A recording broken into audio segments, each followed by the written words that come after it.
মাননীয় সাবেক সংসদ সদস্যবৃন্দ, জাতীয়তাবাদী দলের কেন্দ্রীয় নেতৃবৃন্দ এবং আজকের এই সমাবেশে প্রিয় শ্রদ্ধাভাজন মুক্তিযোদ্ধাবৃন্দ, শুকরিয়া আলহামদুলিল্লাহ। আজকের এরকম একটি মহতী অনুষ্ঠানে আমি আমন্ত্রণ পেয়ে উপস্থিত হতে পেরে আল্লাহর কাছে শুকরিয়া আদায় করছি যে এরকম মুক্তিযোদ্ধাদের সমাবেশে এখানে আমাকে উপস্থিত হওয়ার সুযোগ করে দিয়েছে। বক্তব্যটা আসলে কোথা থেকে শুরু করব? বাংলাদেশের এই জুলাই আগস্টের রক্তপাতের মধ্য দিয়ে যে পরিবর্তন এসছে, তারপরে বাংলাদেশে একটি নতুন করে চক্রান্ত এবং ষড়যন্ত্র শুরু হয়েছে এবং এই চক্রান্ত ষড়যন্ত্রকে স্থায়ী করার জন্য বিভিন্ন রকম রাজনৈতিক শক্তি বিভিন্ন রকম ভাবে অপচেষ্টায় লিপ্ত রয়েছে। মনে হচ্ছে যে গত 24শে জুলাই এবং আগস্টের এই 36 দিনের আন্দোলনের মধ্য দিয়ে এই সরকার পালিয়েছে। বাংলাদেশ জাতীয়তাবাদী দল একরকম বলা যায় 2006 সালের পর থেকেই ব্যাপক রক্তপাতের মধ্য দিয়ে, ব্যাপক প্রাণহানির মধ্য দিয়ে, গুম, বিচারবহির্ভূত হত্যাকাণ্ড, লক্ষ লক্ষ মামলা মোকদ্দমা মাথায় নিয়ে নির্বাচন বর্জন, নির্বাচন প্রতিহত করো, সমস্ত কিছুর মধ্য দিয়ে চূড়ান্ত বিজয় অর্জিত হয়েছে 5ই আগস্ট। কিন্তু আজকে যাদেরকে নিয়ে আলোচনা হচ্ছে, আমার দুঃখ লাগে এদের সম্পর্কে আলোচনা করতে। এরা কথায় যা বলে কাজের সাথে কোনো মিল নাই। এরা বলে আল্লাহর আইন চায়, সৎ লোকের শাসন চায়, সম্পূর্ণ ভাওতা, সম্পূর্ণ মিথ্যা একটি কথা। আল্লাহ পাক কোরআনের কোন জায়গায় বলেছেন আজকে জামাত ইসলামের যে লোকেরা বিভিন্ন কর্মসংস্থায় চাকরি করে, মাদ্রাসায় চাকরি করে, কলেজে চাকরি করে, আমি দায়িত্ব নিয়ে বলছি, বা বিভিন্ন জায়গায় ইউনিয়ন পরিষদ পৌরসভায় চাকরি করে, তারা কি আল্লাহর আইন অনুযায়ী তারা চলে? তারা সকাল থেকে বিকাল পর্যন্ত যে তাদের অফিসের কাজ ডিউটি থাকার কথা, আপনি দেখবেন অধিকাংশ মাদ্রাসায় কলেজে যারা শিক্ষকতা করে হাজিরা দিয়ে বাড়ি চলে যায়, থাকে না। আজকে বাংলাদেশে তারা বলে যে আল কোরআনের আলো ঘরে ঘরে জ্বালো, এটা একটা কমন স্লোগান। তারা ধর্মীয় এই মূল্যবোধকে, ধর্মীয় যে অনুভূতিকে তারা কাজে লাগিয়ে, মানুষের যে ধর্মীয় অনুভূতিকে কাজে লাগিয়ে তারা ব্যক্তির স্বার্থে ব্যবহার করতে চায়। এই জামাত ইসলামের মতো একটি রাজনৈতিক দল, আমি ছাত্র জীবন থেকে এদেরকে মোকাবেলা করে আসছি। ছাত্র জীবন থেকে মোকাবেলা করতে এসে তাদের রাজনৈতিক চরিত্র সম্পর্কে যেটুকু বিশ্লেষণ হয়েছে, নতুন ভাবে এই 25শে আগস্টের পরে যে আজকে দীর্ঘ 15 বছরে দেশে তাফসির মাহফিলের পর একটা ভয়ানক নিষেধাজ্ঞা ছিল, এখন তাফসির মাহফিল করতে গিয়ে দেলোয়ার হোসেন সাঈদীর পুত্র পর্যন্ত চাঁপাইনবাবগঞ্জে গিয়েছে, জামাতের আমির পর্যন্ত গিয়েছে। তারা এক সপ্তাহে প্রচার করেছে তাফসির মাহফিলের নাম করে, সেখানে হাজার হাজার লোক জমায়েত করেছে, আর তাফসিরের নাম করে তাদের প্রার্থীকে মঞ্চে উঠিয়ে বলছে আপনাদের জন্য রেখে গেলাম, আপনারা এই প্রার্থীকে বিজয়ী করবেন। কোরআনের কোন আয়াতের মধ্যে, হাদিসের কোথায় বর্ণিত রয়েছে? হাজার হাজার মানুষ, তাফসির তো কিছুই করে না, তাফসিরের দেলোয়ার হোসেন সাঈদীর পুত্রকে দেখার জন্য তার প্রতি যে সহানুভূতিটা ছিল, হাজার হাজার লোক গিয়েছিল, সবাই থুতু নিক্ষেপ করে গালিগালাজ করতে করতে ওখান থেকে বেরিয়ে গেছে। বলছে আমরা তো তাফসির শুনতে এসেছি, কাকে তোমরা ভোটে প্রার্থী দেবে তার জন্য তো আমরা এখানে আসি নাই।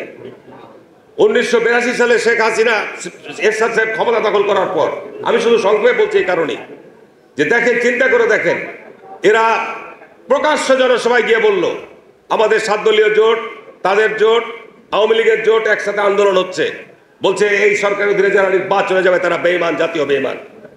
অথচ তারা 86 সালে বিএনপি নির্বাচন আন্দোলনে থাকলো, শেখ হাসিনার সাথে যোগ সদস্য করে এরশাদের কাছ থেকে টাকা নিয়ে তারা নির্বাচনে যোগদান করলো। কি ঠিক না বেঠিক বলছি কথা? কোথায় তাদের কোরআনের আইন, সৎ লোকের শাসন? কি কথাগুলো ঠিক না বেঠিক বলছি? তারা যখন যেরকম রূপ ধারণ করা দরকার করে, কখন বলে মহিলা নেতৃত্ব হারাম। পার্লামেন্টে আপনার তারা মহিলা এমপি নাই না, তাদের মহিলা সংগঠন নাই, তারা একদিকে বলবে যে মহিলা নেতৃত্ব হারাম, আর মহিলাদেরকে নিয়ে তারা উঠান বৈঠক করবে, মহিলাদেরকে নিয়ে ওয়াজ মাহফিল করবে, সমাবেশ করবে। এগুলো তারা তাদের কর্মের সাথে, তাদের ঘোষণার সাথে কি মিল রয়েছে? আমি ব্যর্থহীন কণ্ঠে বলতে চাই যে জামাত ইসলাম একটি ধর্মান্ধ, একটি উগ্রপন্থী দল। তারা ধর্মকে নিয়ে ব্যবসা করতে চায়। আর পরিষ্কার কথা, পরিষ্কার স্পষ্ট কথা আমি কয়েকদিন আগে বলেছিলাম যে যারা এই ধর্ম ব্যবসায়ী তারা ধার্মিক নয়, আর ধার্মিক তারাই যারা ধর্মভীরু এবং যারা আল্লাহকে ভয় করে। বন্ধুরা আমার, আমি আজকের মাননীয় সভাপতি এবং মাননীয় প্রধানমন্ত্রীর দৃষ্টি আকর্ষণ করে বলতে চাই, আমার এলাকায় বীরশ্রেষ্ঠ ক্যাপ্টেন জাহাঙ্গীর সাহেব শায়িত রয়েছেন। 1971 সালের 14 ডিসেম্বর উনি রাজাকারদের দ্বারা নিহত হয়েছেন, পাকিস্তানি সেনাবাহিনীর দ্বারা নিহত হন নাই। শেখ মুজিব সাধারণ ক্ষমা ঘোষণা করেছিলেন, শেখ হাসিনা এসে বিচার শুরু করেছিলেন। আজকে তারা যেভাবে আস্ফলন করে বেড়াচ্ছে, আমি মনে করি যে যুদ্ধ অপরাধীদের বিচার কন্টিনিউ করা দরকার রয়েছে। কারণ তারা এই কিছুক্ষণ আগে আমার বক্তা বলে গেলেন যে স্বাধীনতার উষালগ্নে বহু প্রতিযোদ্ধা মুক্তিযোদ্ধাকে তারা নির্মমভাবে হত্যা করেছে, এটা সঠিক। সুতরাং এদেরকে যদি আপনার এই ক্ষমা করে দেওয়া হয়, তাহলে তারা এইভাবে জাতির মধ্যে বিভ্রান্তি অনৈক্য তৈরি করে ধর্ম নিয়ে ব্যবসা করে তারা জাতির মধ্যে যে ষড়যন্ত্র চক্রান্ত বীজ বুনতে চায় সেটিকে তারা এগিয়ে নেওয়ার চেষ্টা করবে। কিন্তু আমাদের মুক্তিযোদ্ধাদের এবং মুক্তিযুদ্ধের প্রজন্মদের যুগের পর যুগ আমি মনে করি তাদের রাজনৈতিক যে হিংসাত্মক কর্মকাণ্ড, শিক্ষাঙ্গনে তারা পায়ে রগ কাটে, শিক্ষাঙ্গনে তারা যে উশৃঙ্খলতা করে। শহীদ রাষ্ট্রপতি জিয়া রহমান একজন বীর মুক্তিযোদ্ধা শুধু নয়, উনি বাংলাদেশের রণাঙ্গনে শুধু একজন যোদ্ধাই নয়, উনি বাংলাদেশকে গড়ে তোলার জন্য যে সংবিধান প্রণয়ন করেছিলেন, সকল রাজনৈতিক মত এবং পথকে উনি সমবেত করার সুযোগ দিয়েছিলেন। আজকে তাদের দোসররা বলে যে 72কে সংবিধানকে ফেলে দিতে হবে।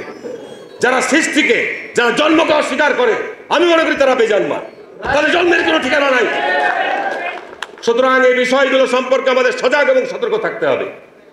আমাদের নতুন প্রজন্মের ছেলেদের মধ্যে তাদের এই ধরনের কর্মকাণ্ডের ব্যাপারে আমাদের আরো বেশি, এই মুক্তিযোদ্ধা এবং মুক্তিযোদ্ধার প্রজন্মদেরকে আরো বেশি সজাগ এবং সতর্ক থাকতে হবে। আপনারা নিশ্চয়ই লক্ষ্য করেছেন এই কিছুদিন আগে এই 5ই আগস্টের পর হিন্দুদের সবচেয়ে বড় ধর্মীয় উৎসব দুর্গাপূজা অনুষ্ঠিত হয়েছে। সেখানে বহু জায়গায় আমি জামাত ইসলামের সাথে যেগুলো ডিবেট করতে চাই, কত বড় তাদের আলেমরা রয়েছে, কোরআনের এবং হাদিসের কোন ব্যাখ্যায় রয়েছে যে আপনার পূজা মণ্ডপ পরিদর্শন করে গিয়ে আলেম ওলামাদের বেশ ধারণ করে সেখানে গিয়ে আপনি গীতা পাঠ করবেন?